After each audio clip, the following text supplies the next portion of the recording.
away we go. You were emotional post-match in that interview. What are your feelings after that one? Relief. Yeah, big win for the club. Yeah, it was a big win, fair bit of relief. Emotionally, yeah, sometimes it's hard to control when you get put in those instant moments, and for me, I'm an emotional person. I'm an emotional coach. It's just who I am a bit. But I'm just so proud of the boys today. They were super. With the way they just continually kept fighting to the very end, I thought they were super. That third term, what was going through your mind? Third term was all right, I think. Sorry? Third term was okay, I think, wasn't it? I think for us. But just the end-to-end... Oh, yeah, no, was it? Just no one could... Wasn't a pretty game, was it? Yeah. I mean, there was turnovers everywhere, and both sides were doing their best to not have that happen, but pressure does strange things, and that's, sometimes that's just what happens, and you know that you're always going to be in a fight. Now, our games against St Kilda are always really, really close, always have been. I wish they weren't. I wish they were a little bit more breathing space for us, but we come out on top, which always makes it a little bit better, but I appreciate the fact that St Kilda are on a path to getting better, and they're doing a pretty good job. You had a lot of very good players today, but just a word about Aliir Aliir and Zerk Thatcher in the last quarter.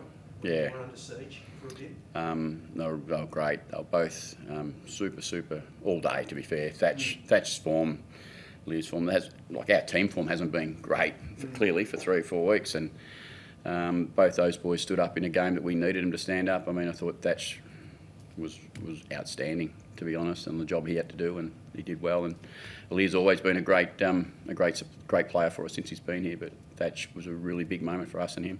Yeah, a couple of times there in that last quarter, Zerk Thatcher, who's a smaller body player, has out-bodied Max King and taken a defensive mark. What goes through your head when that's happening? Well, I think I think for us and Thatch for himself, he knows that's his strength. He's a physical player, and he needs to engage in body, and I think it works well for him. He's a competitive bugger. He goes pretty hard all day, and he's a bit no frills, if that's a polite way to describe him. But he's a real competitor and contest player that likes to get in a contest.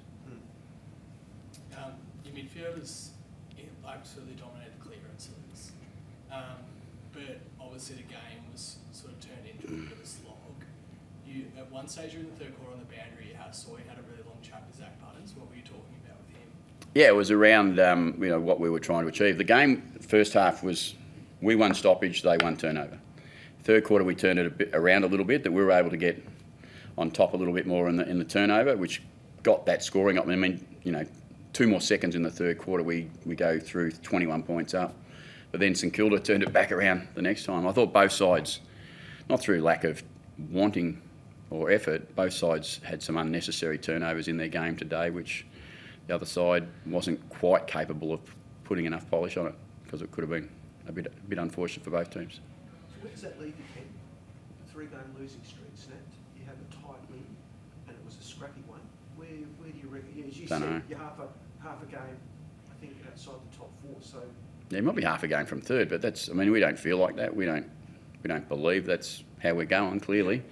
But the competition's so even, so you just got to keep turning up. I mean, we've got another massive challenge next week. So I was here yesterday to watch the Bulldogs play, and we go to work every day to try and make sure we're ready for the next contest, and that's what we were doing yesterday, and that's what we had to do today. We had to get the win first and foremost here. We grind out the win, there's no doubt about that. We weren't super, but I thought important people realised the moment pretty well for us, and I thought that was important. Speaking of important people, Vaughan Francis, there were a couple of times there that we noticed where he was in one spot and 10 seconds later he's accepting a pass 50, 100 metres away, just his work rate, let alone his accumulation, but just how hard he worked. Yeah, he's going to be a scary player. Like, he's 21, he just turned 21 a week ago. I think he's an absolute outstanding young player, and him along with all the other boys, but particularly people like Ollie and Drewy who support them and work with them and help them all the way through. Those boys wouldn't be near the players that they are currently without the support of great people behind them, and I think that goes unsighted naturally, I think, a little bit, but we don't miss it with our big-bodied mids who support them. And I thought even Jackson Mead, Jackson Mead's had a really, really strong season, and unfortunately for Jackson, there's a couple others in our team that everyone talks around. Yeah. And rightly so. Yeah. But That's what happens. Did you get any injuries today? I think Todd was subbed out, but Yeah. not... Here I go. He subbed out because his hamstring was tight. Yeah. And he said, I want to go back, and we had another discussion. So, mate, if it can't go properly, I just don't need an unnecessary injury. We've got short turnaround. Hopefully, he gets up for that. But Todd's never had a hamstring issue in his life, so who knows? You kicked 8 goals, 8 different goal kickers. Is that something you're pleased with to share the load? I would much rather a lot more than 8. A lot more than 8, I'd rather. But I'm happy today that we shared the load. We ended up a couple of points in front. That's probably the most pleasing thing for us as a footy club, is we found a way to get 4 points by winning by 2. Ken, I thought the game of Jeremy Finlayson was really important, particularly some instances in the third quarter, but also in the last quarter, just some of his composure. You must be really pleased with some of his efforts throughout the course of the match. Yeah, Jeremy's a really important player for us, and sometimes Jeremy doesn't quite even understand how important he is for us, but he's got got a lot of talent, Jeremy. He's just got to continue to work on his effort to bring that talent to life every week, and when he does, I think he's one of our really, really good players. But he's so critical to our success, and when we can get him in the form we got him in last year, that makes us a way better team. Jordan Sweet was also really impressive, particularly early in the game. He just starts now that he's starting to find his way at the level after transitioning over this season.